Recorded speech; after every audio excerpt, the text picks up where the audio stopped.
बड़ा रूखा सूखा ऐसा विषय होता है जिसपे जनता को लगता है कि हमारा काम ही नहीं, ये तो विद्वानों का काम है, कुछ अर्थशास्त्रियों का। रुचि केवल इतनी रहती है कि हमें क्या मिला। लेकिन हमारा प्रयास है कि बजट बनाने में भी पब्लिक पार्टिसिपेशन होना चाहिए। वैसे पिछले वर्षों में हमने ये प्रयास प्रारंभ किए कि बजट कैसा हो, इससे आम जनता के सुझाव मांगे जाएं। हमने आम जनता से अपील की, वित्त मंत्री कई लोगों से मिले और मुझे खुशी है कि 4000 से ज्यादा सुझाव जनता के बीच से निकल के आए और हमने उनमें से अधिकांश को क्रियान्वित करने का प्रयास किया। अभी पिनाकी जी कई चीजें आपको बता रहे थे। बजट के पहले आता आर्थिक सर्वेक्षण। मैं बहुत विस्तार में नहीं जाऊंगा, लेकिन आर्थिक सर्वेक्षण के कुछ तथ्य विस्तार से प्रोफेसर सचिन चतुर्वेदी जी भी आपके सामने रखेंगे। मैं आपके सामने रखना चाहता हूं। ये जो बजट सर्वेक्षण, आर्थिक सर्वेक्षण 22-23, इसमें तेजी से आगे बढ़ते हुए मध्य प्रदेश की तस्वीर हमें दिखाई देती है। कृषि, ग्रामीण विकास, उद्योग, व्यापार, सामाजिक आर्थिक विकास, स्वास्थ्य, शिक्षा, अधोसंरचना, कौशल विकास, सुशासन, विज्ञान, प्रौद्योगिकी, गरीबों का कल्याण, सार्वजनिक वित्त जैसे अनेकों विषय जिस पर मध्य प्रदेश ने बहुत अच्छा प्रदर्शन किया है। और आर्थिक सर्वेक्षण के आंकड़े बताते हैं कि सही दिशा में दूरदर्शी सोच के साथ अगर प्रयास किए जाएं तो कठिनाइयों को भी कामयाबी में, चुनौती को भी अवसर में बदला जा सकता है। और मध्य प्रदेश ने यह किया है। पिछले साल हमारी आर्थिक विकास की दर थी 18% के पार। उसके ऊपर इस साल हमने 16.43% की आर्थिक वृद्धि दर्ज की है, जो अपने आप में बहुत उल्लेखनीय और संतोषप्रद है। 2001, 2, 3 चले जाएं तो 3-4% से ज्यादा कभी मध्य प्रदेश की ग्रोथ रेट बढ़ी नहीं। मध्य प्रदेश अब बढ़ रहा है। अगर आप सकल घरेलू उत्पाद की दृष्टि से देखें तो 2002-03 में था ये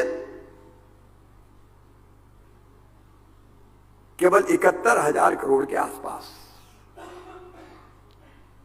और मुझे बताती हुई खुशी है कि सकल घरेलू उत्पाद हमारा 22-23 का 13,22,821 करोड़ रुपया है।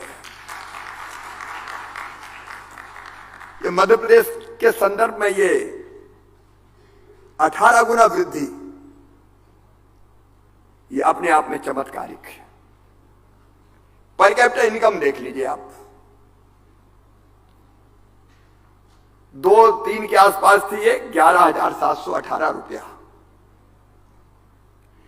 11-12 में बढ़ के हुई 38,497 रुपया और 22-23 में ये बढ़ के पहुंच गई 1,40,583 रुपया प्रति व्यक्ति आय।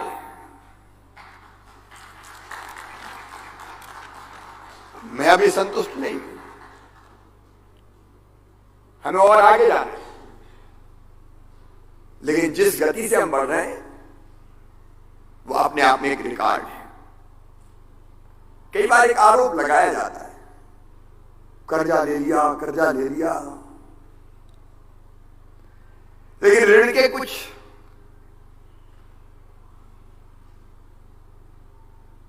लेने के कुछ मापदंड होते हैं, कुछ आधार होते हैं। अगर आप ऋण जीएसडीपी अनुपात देखेंगे तो ये 2005 में था 39.5%, लेकिन 2021 में ये घट के हो गया 22.6%। एक इंडिकेटर होता है कैपिटल एक्सपेंडिचर आपका क्या है, पूंजीगत व्यय। आप लगातार देखेंगे हमारा पूंजीगत व्यय पिछले साल कोविड के बावजूद भी, कोविड के कठिन दौर में हमने 23.18% बढ़ा के 45,685 करोड़, यह मध्य प्रदेश के इतिहास में सर्वाधिक पूंजीगत व्यय था। इस साल जब मैं बजट पे आऊंगा तो हमने और बढ़ा के रखा है उसको। कोविड की कठिनाइयों के बावजूद भी राज्य का रेवेन्यू, राजस्व हम लगातार बढ़ाते गए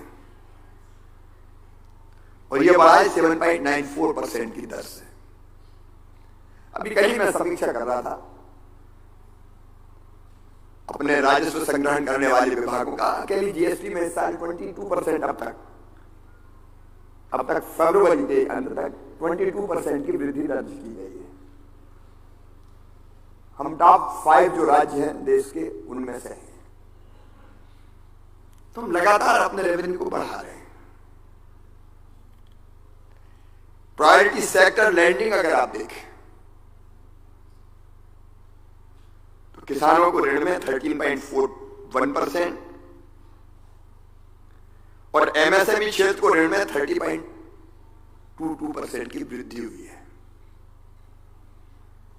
ये एक सुखद संकेत है। एकदम गरीब आप देख लीजिए, स्ट्रीट वेंडर, सड़क पे बैठ के बिजनेस करने वाले, हाथ खिलाते, गुमटी में काम करने वाले, उनको बिना ब्याज के मिलते हैं 10,000 रुपया। पीएम स्ट्रीट वेंडर, गांव के लिए हमने बना दिया सीएम स्ट्रीट वेंडर। अकेले पीएम स्ट्रीट वेंडर में देश में हम नंबर 1 पे 6 लाख से अधिक ऐसे शहरी स्ट्रीट वेंडर्स को 0% ब्याज पे कर्ज देने का काम करके उनकी आजीविका बढ़ाने की कोशिश की गई है। आप कृषि के क्षेत्र में देख लीजिए, 2001-2 तक विकास दर थी केवल 3%, अब बढ़ के हो गई है 19%, 19%। और सेक्टर मध्य प्रदेश से चमत्कार किया। मैं कुछ आंकड़े आप इससे अंदाज लगाइए। 2013-14 में गेहूं का उत्पादन था 174.8 लाख मीट्रिक टन, 22-23 में बढ़ के हो गया 352.7 लाख मीट्रिक टन। और गेहूं के एक्सपोर्ट में भी 46% हमने वृद्धि हासिल की है। धान का, पैडी का उत्पादन अगर आप देखें तो ये 53.2 लाख मीट्रिक टन था, उससे बढ़ के हो गया 131.8 लाख मीट्रिक टन। सिंचाई की दृष्टि से देखें, मैं बहुत विस्तार में नहीं जाऊंगा। जब हमने सरकार संभाली तो मध्य प्रदेश में राजा, नवाब, कांग्रेस, अंग्रेज सबकी मिला के सिंचाई की क्षमता थी 7.5 लाख हेक्टर। अब बढ़ा के हमने कर दी 45 लाख हेक्टर और 65 लाख हेक्टर पे काम चल रहा है। औद्योगिक विकास दर 1-2 की अगर आप देखें तो ये थी केवल उस समय 1-2 में -0.61%, जो 22-23 में बढ़ के हो गई 24%। हमको काम और करना है, इसमें कोई दो मत नहीं, लेकिन हमने जो किया वो कम नहीं है। मध्य प्रदेश जैसे राज्य को जो कभी बीमारू कहलाता था। और मित्रों, इस साल का जो बजट है वो हमारे कुशल वित्तीय प्रबंधन की तरफ इशारा करता है। पिछले बार बजट का आकार था 2,79,237 करोड़। अब हम 3 लाख करोड़ के क्लब में शामिल हो गए हैं। इस साल का हमारा बजट है 3,14,025 करोड़ का। हमारा राज्य का कोसी घाटा ये 55,709 करोड़ अनुमानित है, जो हमारी जीएसडीपी के 4% की सीमा में है, जो अलाउ करती है भारत सरकार। और मैंने अभी ऋण जीएसडीपी अनुपात की बात आपसे कही थी। 2002-03 में वो 31.6% था, वो घट के इस साल अनुमान है 27.8% रहने का। कैपिटल एक्सपेंडिचर, अगर इस बजट को देखें तो बहुत संतुलित बजट है। आत्मनिर्भर भारत, प्रधानमंत्री जी ने कहा, आत्मनिर्भर भारत के लिए आत्मनिर्भर मध्य प्रदेश या हमने संकल्प लिया। प्रधानमंत्री जी ने कहा $5 ट्रिलियन की इकोनॉमी, मध्य प्रदेश ने तय किया $5 ट्रिलियन की इकोनॉमी के लिए $550 बिलियन की इकोनॉमी हम मध्य प्रदेश को बनाएंगे। और उस दृष्टि से अगर आप देखेंगे तो कैपिटल एक्सपेंडिचर बढ़ा के हमने पिछले साल के 48,800 करोड़ से इस साल 56,256 करोड़ रुपया रखा है। इस पर विस्तार से यहां चर्चा होगी। फिर हम लोगों ने इस बार प्रयोग किया कि सेक्टर वाइज, एक तरफ कैपिटल एक्सपेंडिचर, सड़क, सिंचाई, बिजली, इंफ्रा, उसके लिए धन की कमी ना रहे, उसका हमने पर्याप्त प्रावधान किया। लेकिन दूसरी तरफ वेलफेयर स्टेट का काम है, हम जनता को कैसे राहत दें। प्रधानमंत्री जी का, भारतीय जनता पार्टी का एक संकल्प है, गरीब कल्याण हमारा संकल्प।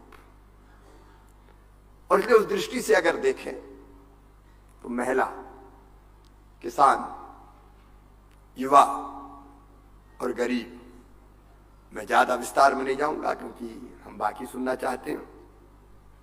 अब आधी आबादी महिलाओं की है, उपेक्षित रही है, पीड़ित रही है, शोषित रही है। ऐतिहासिक अन्याय हुआ पहले, और उसी पीड़ा में से लाडली लक्ष्मी योजना जैसी हमारी निकली थी, कन्या विवाह जैसी योजना निकली थी। लेकिन इस साल हमने एक और योजना बनाई, मुख्यमंत्री लाडली बहना योजना। टोटल बजट का मुझे कहते हुए खुशी है, 1,02,976 करोड़ रुपया हम बहनों पे खर्च कर रहे हैं, बेटी, बहन और मां पे खर्च कर रहे हैं। लाडली बहना योजना ये फ्री में बांटना नहीं है जी। हमने 2017 में प्रयोग किया, बेगा, भारिया, सहरिया, जो अत्यंत पिछड़ी जनजातियां, उनकी बहनों के खाते में 1,000 रुपए डाले हमने, बहुत गरीब परिवार थे। और बाद में नीति आयोग ने, मैंने कहा कि इंपैक्ट असेसमेंट करो, इस पैसे का क्या हुआ। आपको सुखद आश्चर्य होगा, उन परिवारों के पोषण का स्तर बढ़ गया। बहनों ने वो पैसा फालतू खर्चा नहीं किया, दूध खरीदा, सब्जी खरीदी, फल खरीदा, दाल खरीदी, बच्चों को खिलाया, तो पोषण का स्तर बढ़ गया। इसलिए हमने उसका विस्तार कर दिया इस बार कि जिन बहनों की आमदनी 2.5 लाख रुपया से कम है, उनके खाते में 1,000 रुपया हर महीने डाला जाएगा। और मुझे पूरा विश्वास है उसका सदुपयोग होगा। बहनें स्वावलंबी भी बनेगी, आत्मविश्वास से भी भरेंगी और परिवार का कल्याण भी करेंगे। मैं सारे प्रावधानों में नहीं जा रहा। युवाओं के लिए केवल एक ही बात कहूंगा, नौकरियां, मैं शासकीय नौकरियां है 1,24,000। मुख्यमंत्री उद्यम क्रांति जैसी योजना में 1 लाख नौजवानों को 50 लाख रुपए तक का ऋण, उसके ऊपर ब्याज का अनुदान देने का प्रावधान है। हर महीने हम रोजगार दिवस मनाते हैं, उसमें 2.5 लाख लोगों को, जिसमें यूथ शामिल है, रोजगार के लिए ऋण देते हैं। लेकिन एक योजना, मुख्यमंत्री कौशल अप्रेंटिसशिप योजना प्रारंभ कर रहे हैं। करो और कमाओ, सीखो और कमाओ, लर्न एंड अर्न। तो ये बच्चे काम सीखेंगे भी और इनमें 1 साल पे एक बच्चे को 1 लाख रुपया मिलेगा, बेरोजगारी भत्ता नहीं, मेहनत के बदले में। और वो काम भी सीखेंगे, बाद में उनको परमानेंट जॉब भी मिलेगा इसके कारण। एक मुख्यमंत्री ई बालिका स्कूटी योजना, वो बेटियां जो अपने स्कूल में फर्स्ट आएंगी हायर सेकेंडरी में, गांव में या शहर में। ग्लोबल स्किल पार्क के साथ साथ 4 और नए skill centre, skilled man power तैयार करने। किसानों के लिए 53,964 करोड़ का प्रावधान, किसान कल्याण योजना के लिए भी 3,000 करोड़ से ज्यादा। और जो डिफॉल्टर किसान हो गए थे कर्ज माफी की घोषणा के कारण, उनका ब्याज भरने के लिए भी, ताकि 0% ब्याज पे फिर से कर्जा मिल सके, 2,500 करोड़ रुपए का प्रावधान। गरीबों के मकान के लिए 8,000 करोड़ रुपया,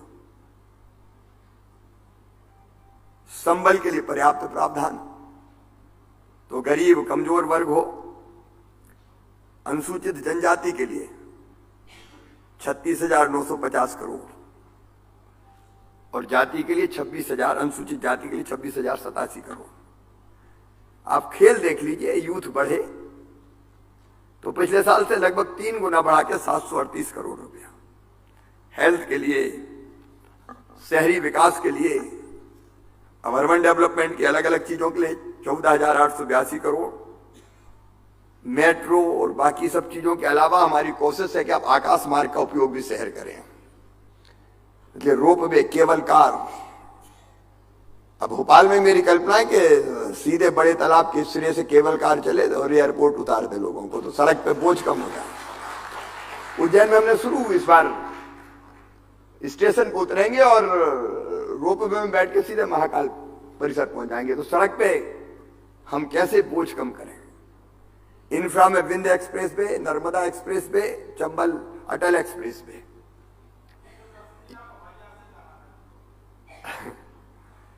तो ये जो एक्सप्रेस वे है, इनके दोनों तरफ इंडस्ट्रियल क्लस्टर का, नई टाउनशिप का डेवलपमेंट करते हुए प्रदेश को पूरा पश्चिम उत्तर दक्षिण चारों तरफ समृद्ध बनाने का प्रयास।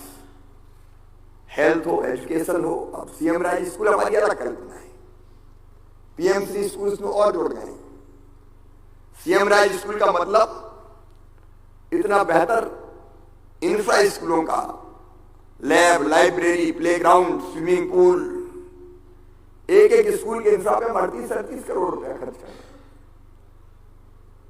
बच्चे आएंगे तो केवल उसी गांव के नहीं, आसपास के गांव के भी बस लेने जाएगी और बस छोड़ेगी। और बेहतर शिक्षा स्मार्ट क्लास के माध्यम से भी दिल्ली मुंबई में बैठ के भी अच्छे शिक्षक पढ़ा सके। सारे सेक्टर्स में अगर आप देखेंगे, चाहे अर्बन डेवलपमेंट हो, चाहे रूरल डेवलपमेंट हो, मैं बहुत विस्तार में उसका जिक्र नहीं करूंगा।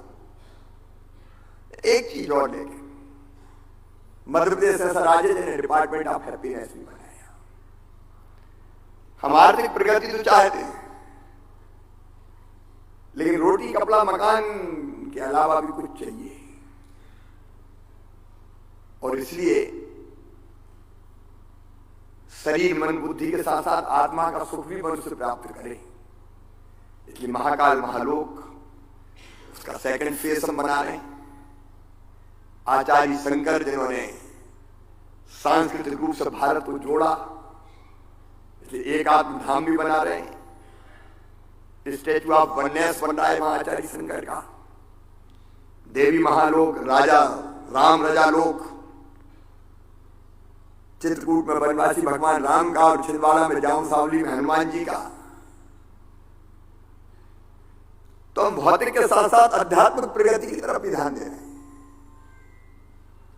भौतिक और आध्यात्म का समन्वय। रोटी भी चाहिए, लेकिन अकेली रोटी से काम नहीं चलता। जो लोगों के आनंद में भी वृद्धि हो और जीवन के अंतिम लक्ष्य को भी लोग प्राप्त कर पाए, उस दिशा में भी पर्याप्त ध्यान दिया गया है। मैंने समय ज्यादा ले लिया है, थोड़ा मैं माफी चाहूंगा। यहां विद्वान वक्ता हमारे बीच बैठे हुए हैं, मैं सचिन जी आपको बहुत धन्यवाद इस बात के लिए देता हूं कि बजट पर बहस होनी चाहिए। ये सभी संभागीय केंद्रों पर भी हम करेंगे ऐसे सेमिनार गोष्ठियां। और मेरा तो विचार एक दिन बजट पर ग्राम सभाएं कर दें और गांव की जनता को भी बताएं बजट के, सब बजट को समझें और शेयर करें और अगले बार फिर और अच्छा बजट बनाने आ गया है। बहुत बहुत धन्यवाद, नमस्कार। मैं एक धृष्टता कर रहा हूं कि चूंकि मेरा आज कार्यक्रम ग्वालियर, शिवपुरी, अन्य कुछ स्थान पर है। Madhya Pradesh tiger state, Madhya Pradesh leopard state, Madhya Pradesh बल्चर state, Madhya Pradesh घड़ियाल स्टेट, मध्य प्रदेश चीता स्टेट। फॉरेस्ट कवर 30% है, सिद्धार्थ कह रहे थे साहब, या आप कह रहे थे 30% फॉरेस्ट कवर आपने कहा, तो हम जंगल भी बचाए हैं और वन्य प्राणी भी बचाए हुए हैं। आज भी टाइगर छोड़ने जा रहे हैं। एक अभयारण्य यहाँ खत्म हो गए थे, बचे नहीं थे, उसको फिर से माधव राष्ट्रीय उद्यान, उसको टाइगर से आबाद करना है। तो मैं उन कार्यक्रमों के लिए आपसे जाने की इजाजत चाहता हूं।